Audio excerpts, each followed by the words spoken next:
All right, and we are live. How's that sunlight? See, let's adjust that just a little bit. There we go. Good morning, everybody. This is just firing up the camera. This is the pre-game session as I just get things set up for my book reading.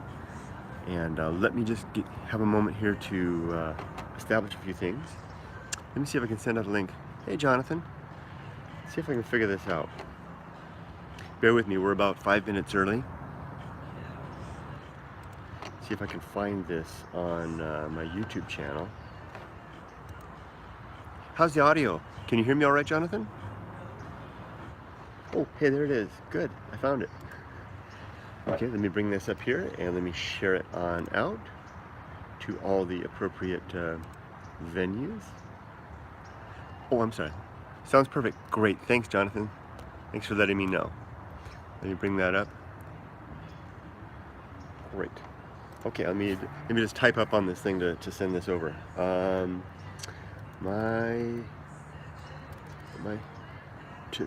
morning, no, it's not my morning. My book reading is beginning in 5 minutes. Come join me now in the green room. Okay. And I'll share that out. Post that to photo. Isn't this amazing the way this stuff works? Then send this over to Twitter. In the green room. I crack myself up. Okay, can I send that to Tumblr too? Why not, right?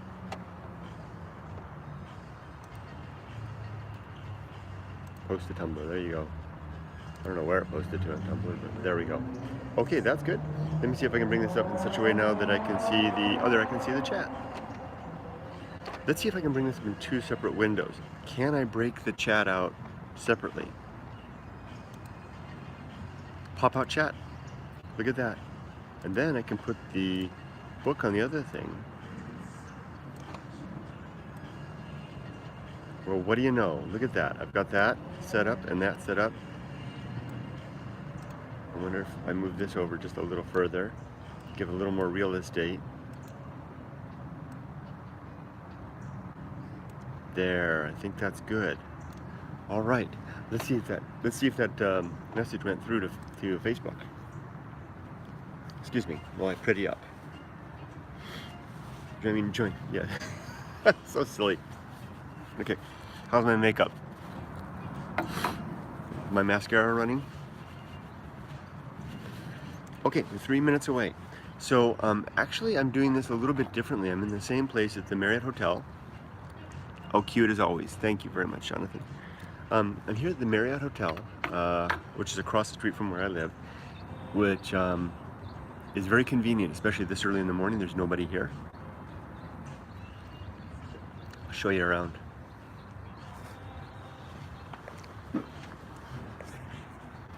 Like that. So I'm just out here in the courtyard by the pool. It's funny, they got 2 Marriotts in a row. There's a Marriott courtyard right there, and then this is the proper Marriott itself right here. And you can see I've got the place to myself. Very, very nice.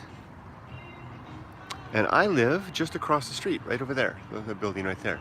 This is very, very convenient. I come over here all the time to work, and I work typically, come on, let's go have a look over here.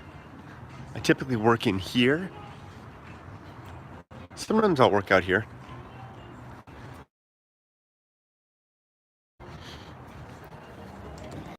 Sit on that sofa right there. So the Starbucks is right over there.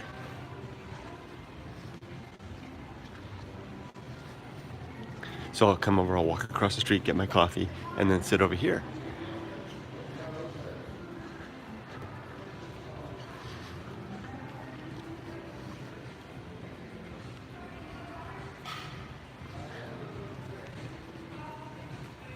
It's a good arrangement. Kind of allows me to break things up. You've got good Wi-Fi. This building's only been in operation for a little more than a year. When we moved across the street, it was just, they're finishing construction. So I've been coming over here ever since. Okay, how are we doing on time? 1 minute, start. That music isn't coming through too bad. Jonathan, are you able to hear the music when I'm sitting here? Oh, there's 7 of you there. Anybody else? Can you hear that jazzy jazz?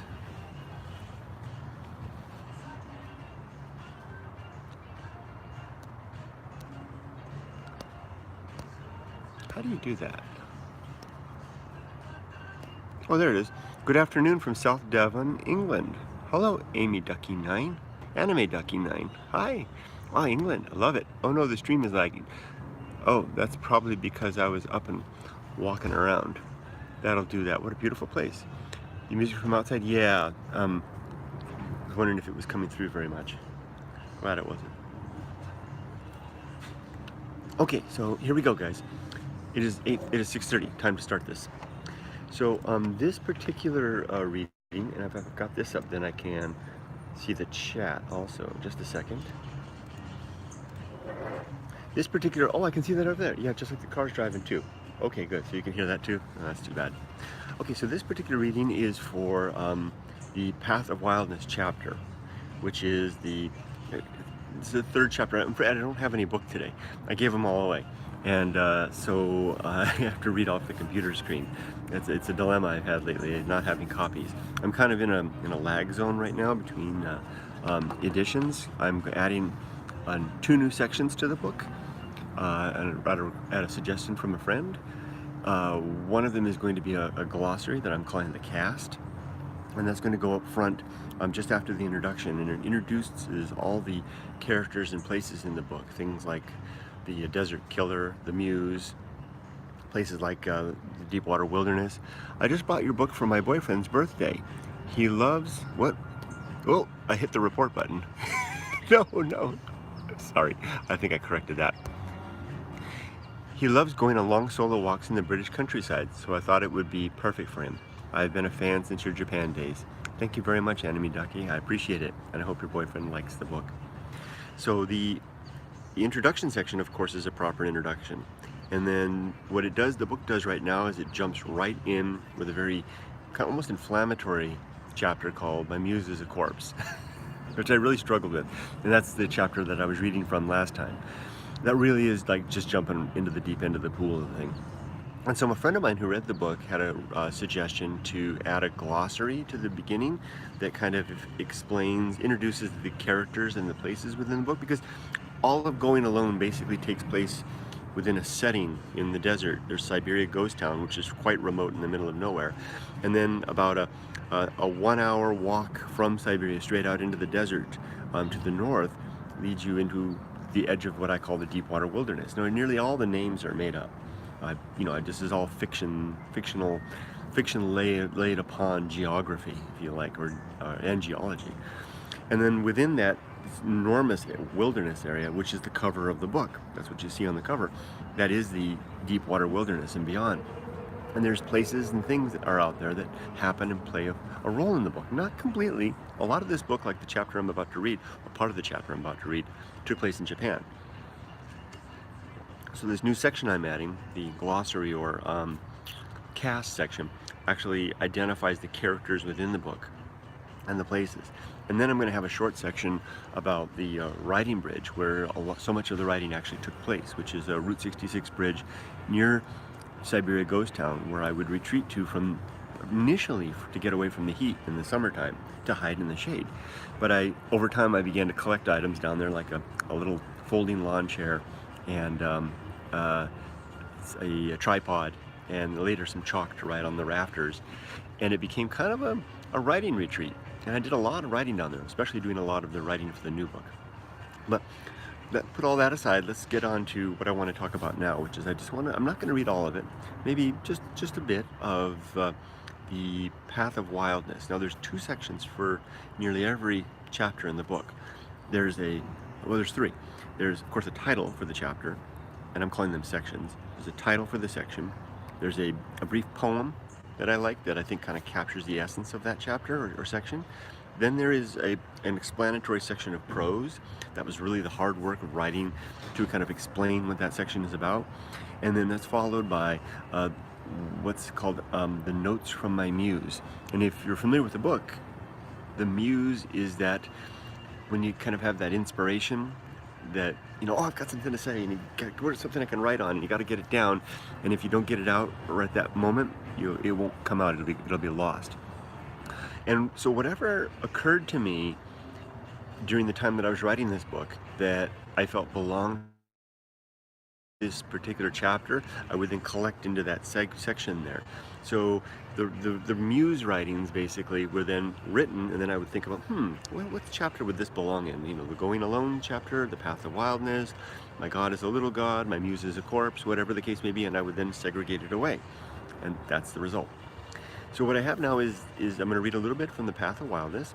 I might stop from time to time to explain a little bit about what I meant by these sections, and then we'll proceed. Now, the writing in this particular chapter is very different. I wrote this for the most part while living in Japan, and I intended this to be a self-contained item all by itself. The Path of Wildness chapter was written as a response to the young people that were writing to me with the dilemma of their life, of wanting to live a life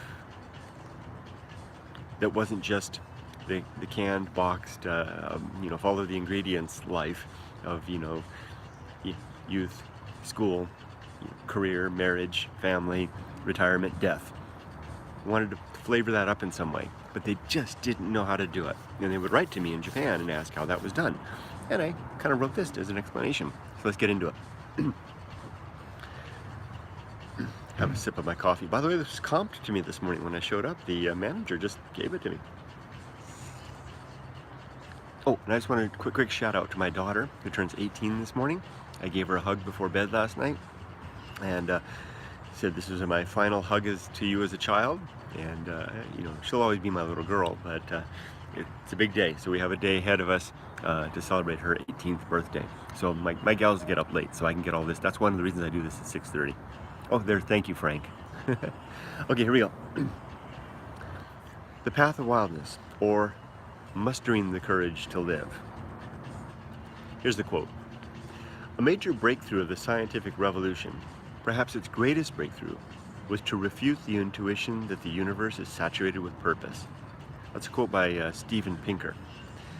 I felt that was very apt and appropriate for this chapter, which basically lays forward the claim that life has no inherent purpose other than the apparent biological mandate to stay alive as long as we possibly can and to get our genes into the next generation through reproduction.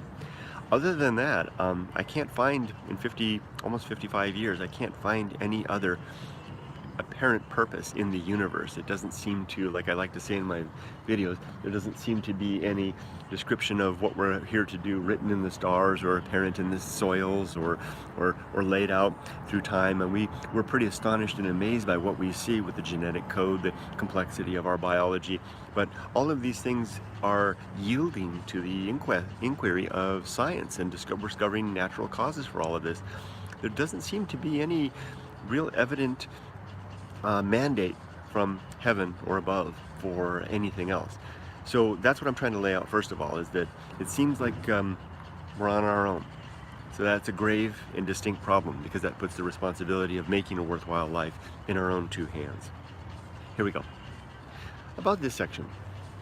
This chapter was originally composed in Japan, and before I began going alone in earnest.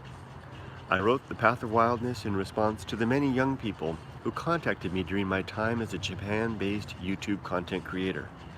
Young people dreaming of Japan, yet unable to muster the courage or resources to make their dream real, and writing to ask me how this trick was done, and what advice I could offer to help them get away from whatever unsatisfactory life they were living.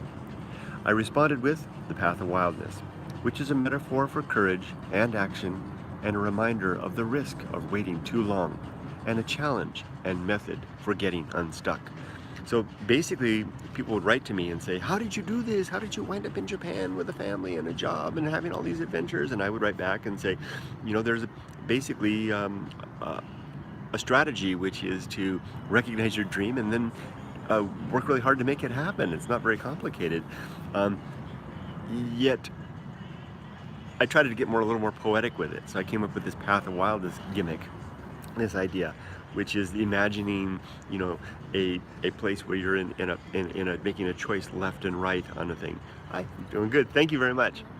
Left or right, because this is what the image that I would have when I was in the wild. I would be walking through the canyons of Japan. It was just a waiter asking me if I need anything. Walking through the canyons, and because I don't go with maps or compasses or anything, and I would be faced with a left and a right choice, and which way do I go, right? Or I don't know, especially if I was going down, because I would go up, and then I would always try to come back down a different way, cross over the mountain, and then come down a canyon the other way, and which way? Down. And sometimes I would just kind of have to assess it and say, well, okay, that looks good. It looks like there might not be a waterfall this direction. But after a while, you just kind of have to go, my gut is telling me left. And that's what I'm trying to say here. Sometimes you just have to assess what you want in life, determine what that goal is, take in all the facts, and with a reasonable amount of facts and time, if you still don't have enough empirical evidence to say one way or the other, maybe just listen to your gut a little bit. It's no guarantee it's going to work, but that is the metaphor for courage and action, and a reminder of the risk of waiting too long. Oh yeah, if you don't do it, the opportunity passes, and the person you were will no longer be. So next, now there's a heading for this. Okay, so there's a heading in a little section. Maybe that's what I'll do. I'll read the heading, the section, and then talk about it. The next heading is called The Path of Wildness. As a solo walker myself, I always enjoyed your Japanese walking videos. Thank you, Oliver. The Path of Wildness. As I near 50, I'm becoming increasingly aware that my situation is like a man holding his breath in a sealed container of water, with less than a minute of consciousness remaining. Now is the time to scratch something meaningful on the wall to share what I have seen and learned. And now in italics and kind of left indent, a little bit of a poetic section.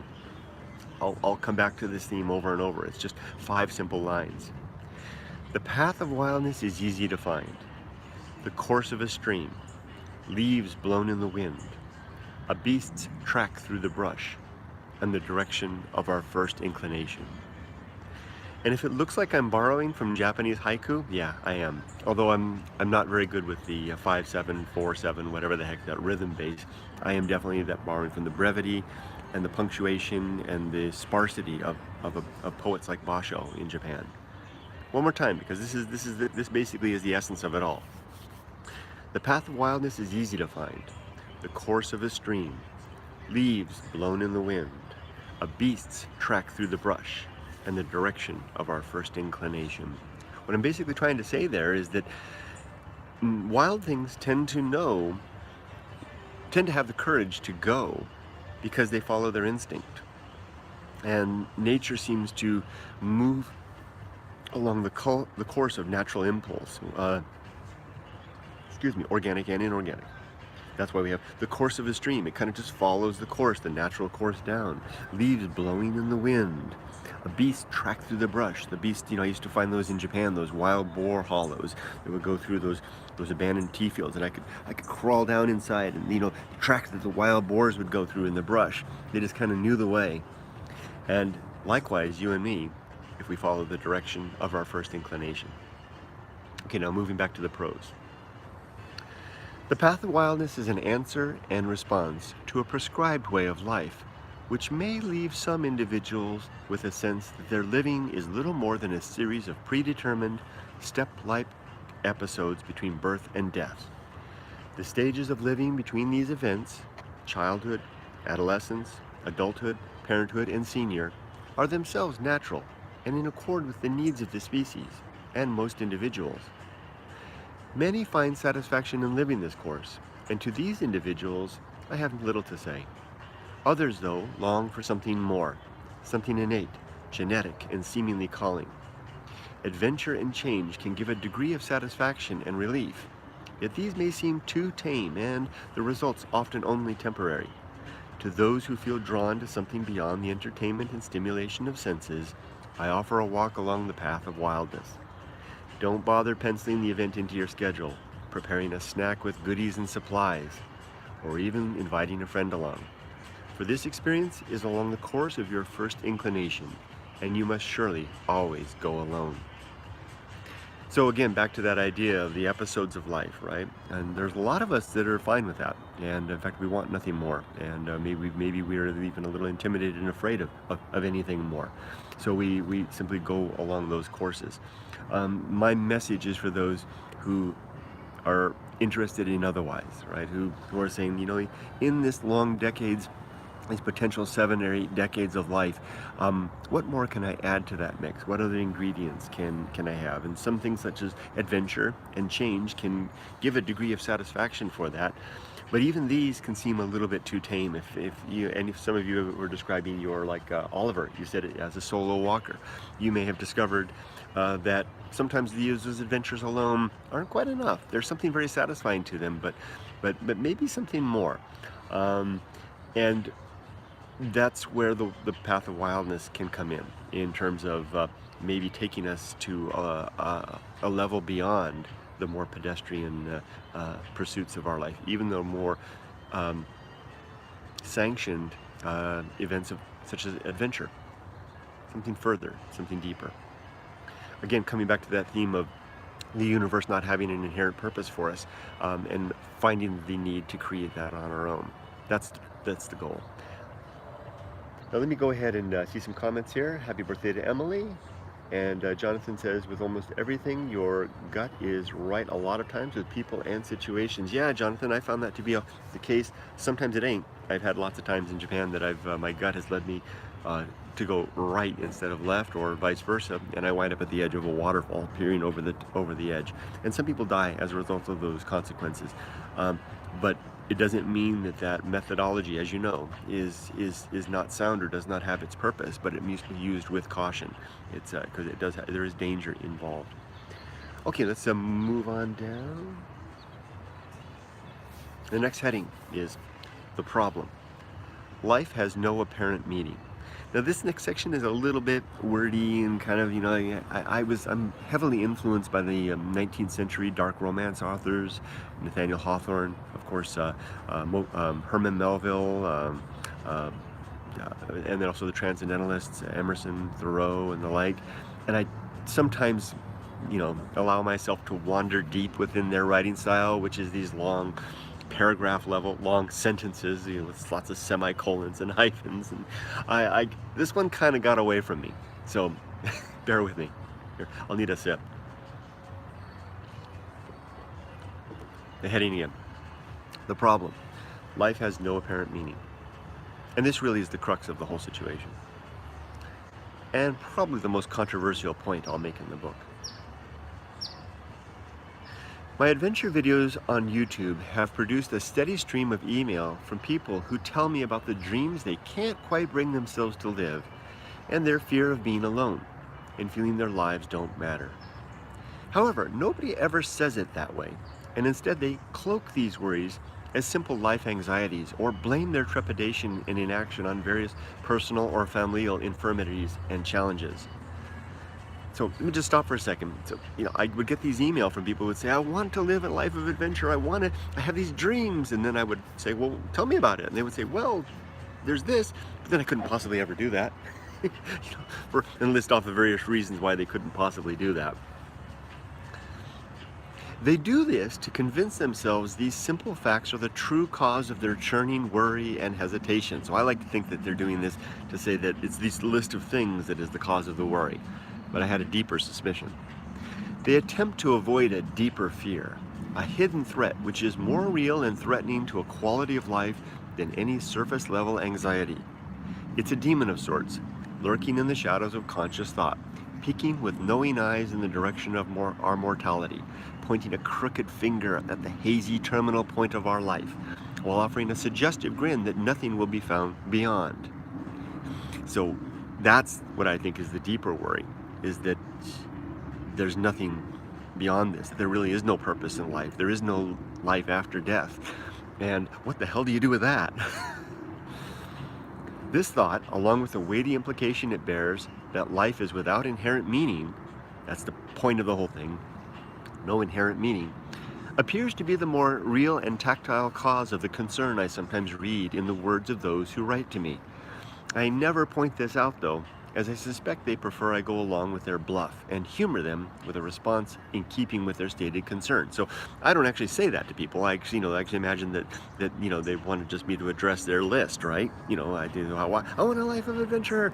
Well, what are you going to do about it? Well, I want to do it, but I can't do it because there's this list. And what they want me to do is let's talk about the list, and I do. But I really think that there's this deeper concern. Reality, after all, can be a fearful thing.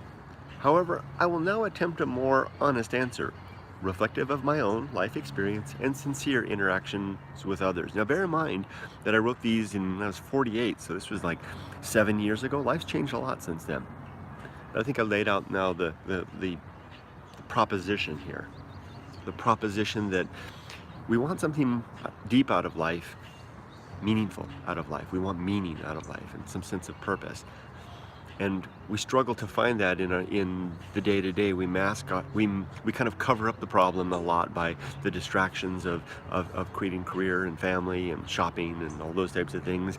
And we make a really good attempt at it with things like religion, but all the while it's still lingering there, especially when we doubt our gods exist and we may wonder, is there more?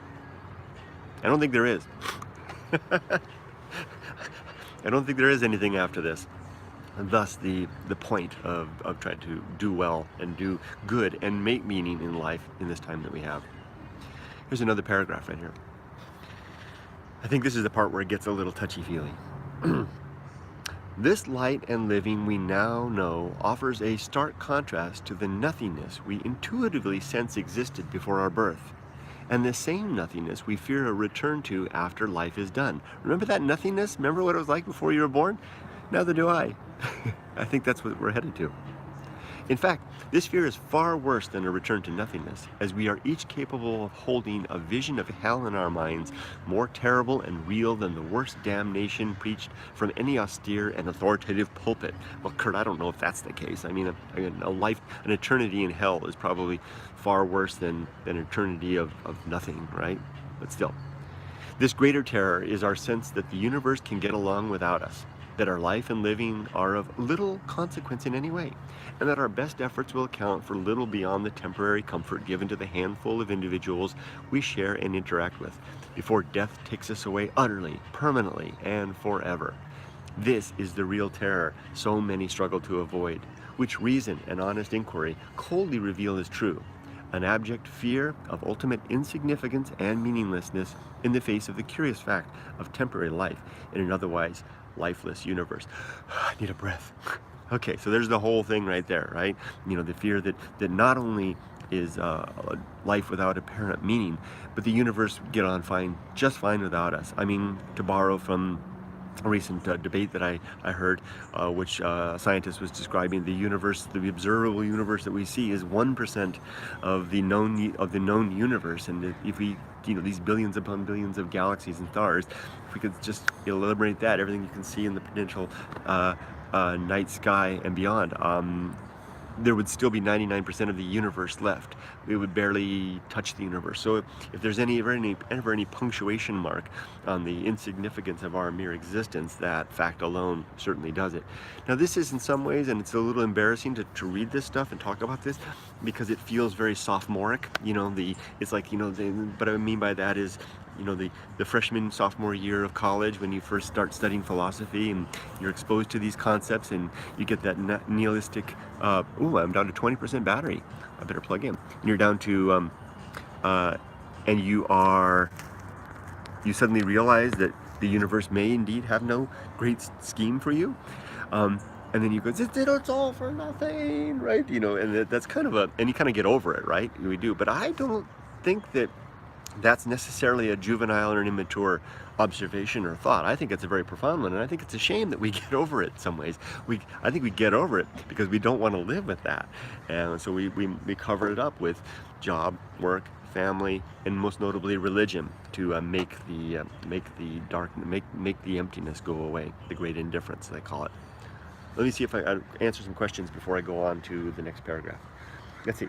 The Ghost of Sabotage. Hey, Ghost of Sabotage. Hey, Kurt, a longtime friend. Forever with our own thoughts. If that isn't hell, then I don't know what is. That's an interesting way to think about it. Forever with our own thoughts. I guess that would be if there was some afterlife, right? That would be interesting, especially if you got no more data, no more input, right?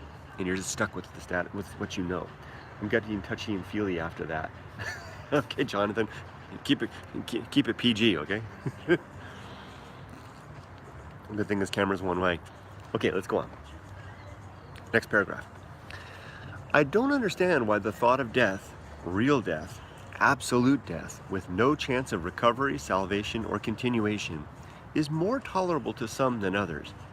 However, I suspect this acceptance may relate to some level of comfort and familiarity with being alone. Not that anyone will be alone after death, as even the concept of alone then would be wishful thinking. Nevertheless, during life, if we can abide our own company for extended periods of time, then the thought of being without others, or ourselves even, after death, may somehow become more palpable and acceptable, a more familiar, intangible something, a somewhere less feared as accepted or perhaps resigned to. To such a person, a life without absolute meaning may be acceptable. Days, months, and years of striving to no absolute end, all right, and nothing to fear.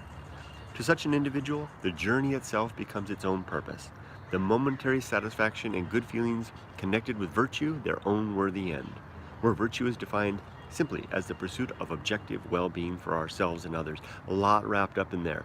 You know, basically the idea, I sometimes wonder, why is it that some of us seem to be all right with the idea of dying and becoming nothing, whereas others just, they don't want that, they don't accept that idea, and it's almost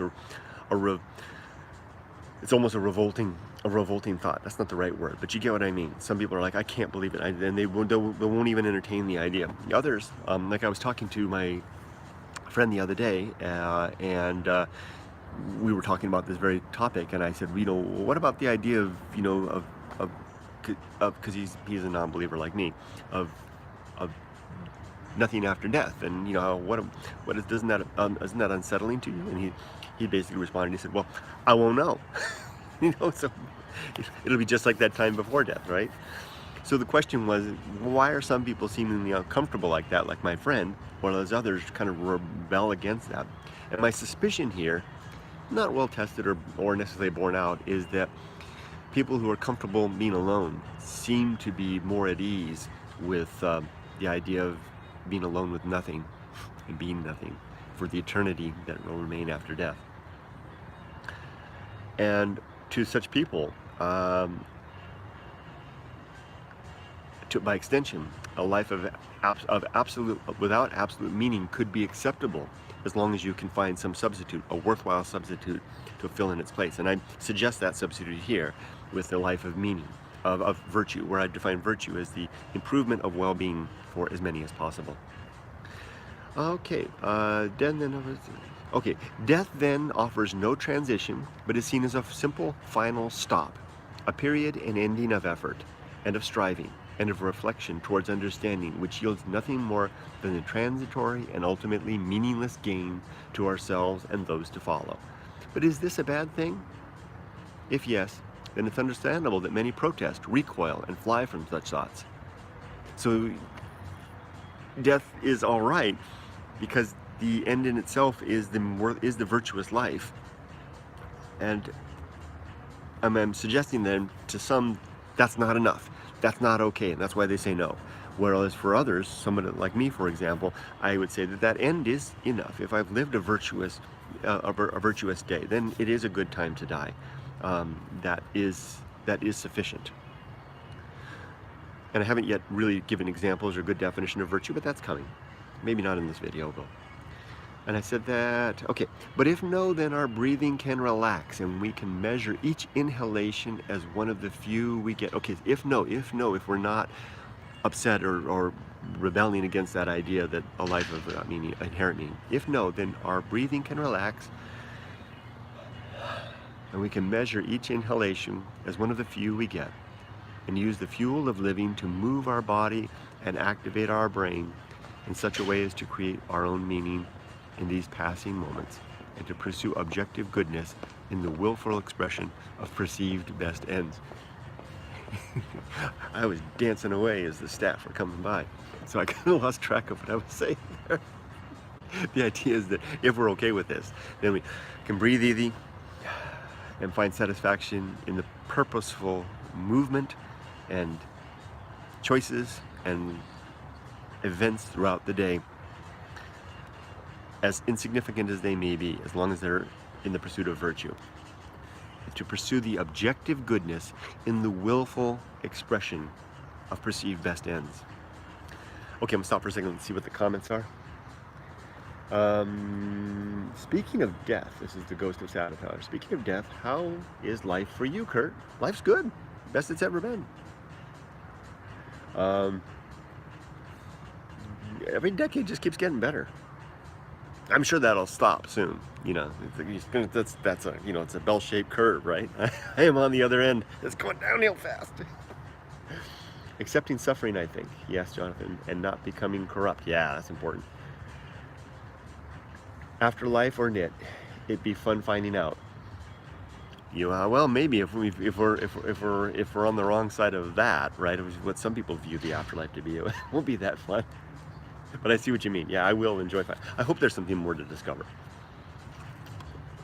Oliver says, nothing after death is a scary thought, though.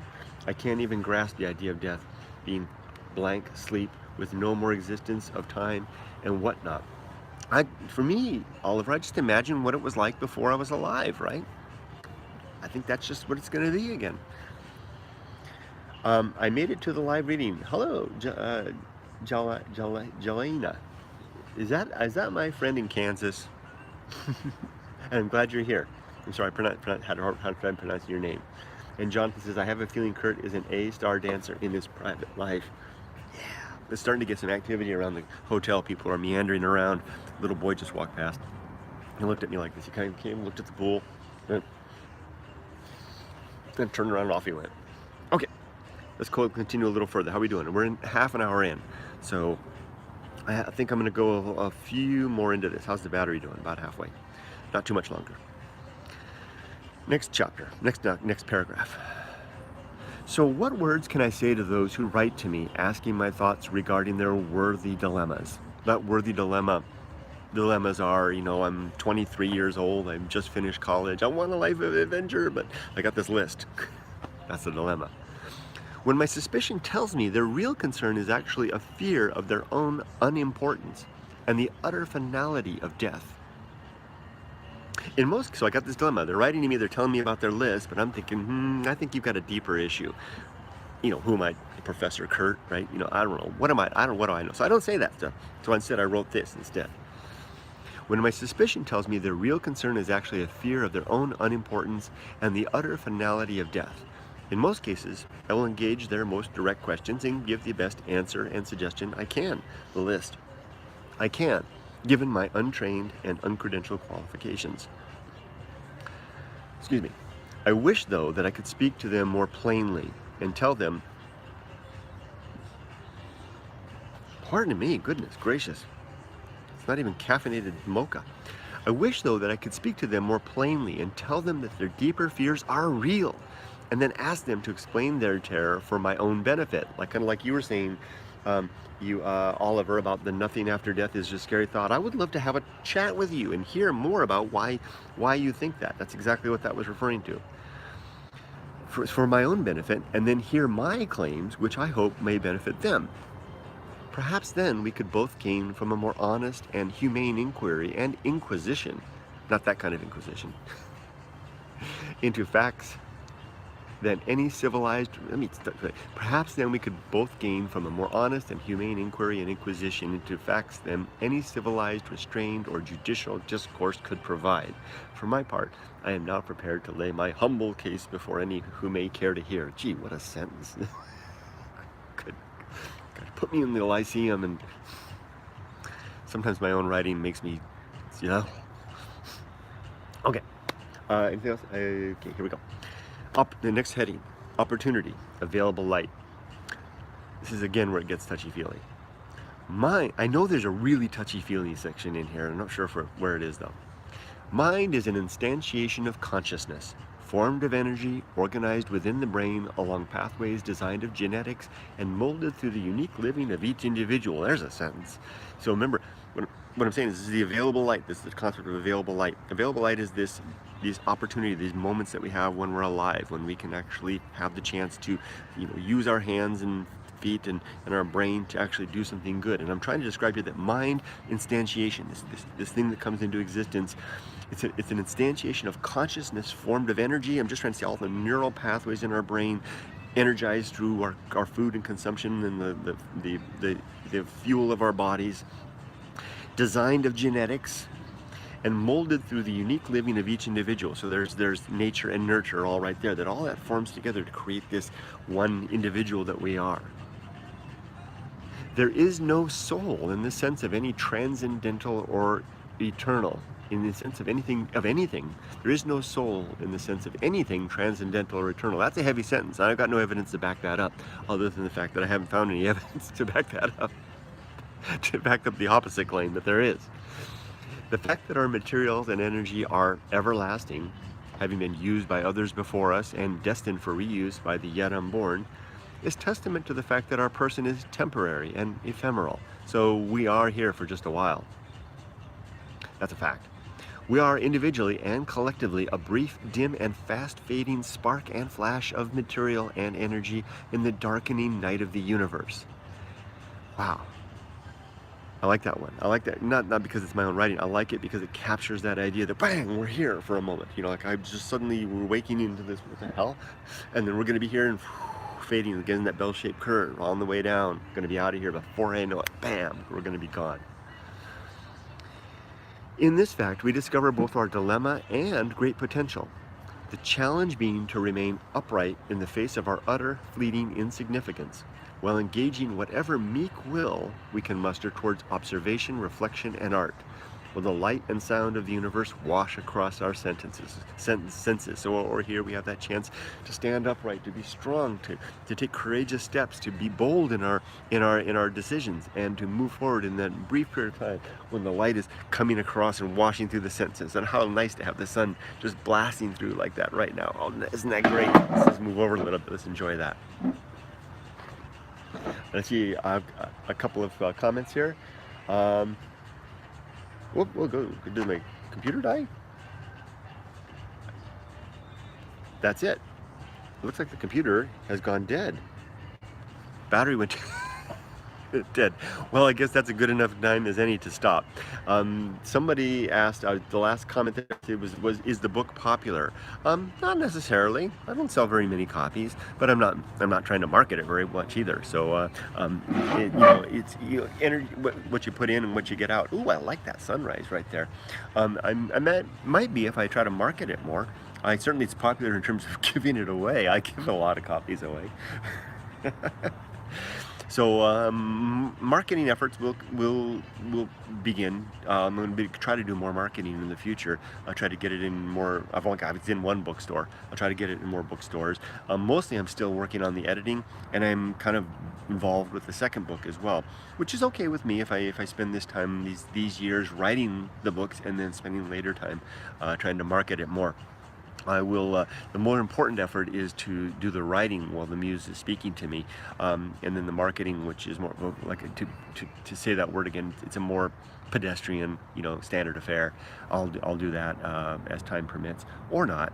We'll see. The website. What's cool is that the website is all set up because the whole book's on the website. The website is set up as the self-funding mechanism now. So here's the website, which has the book and all the supplemental content, and here are the revenue streams: Amazon selling the book, YouTube revenue coming in.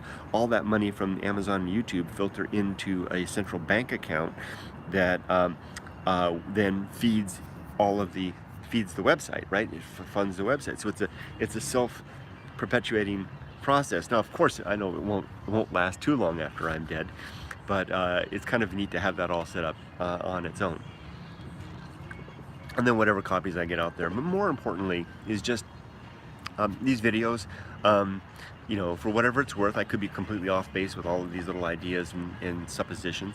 But if there is something in there that will help others to find a more meaningful life, as the life I've found, which is quite meaningful and quite pleasant, then good. It's great. But now, of course, that leads us, you and me, both to hell in the end. Then I'll offer you apology when I see you down there.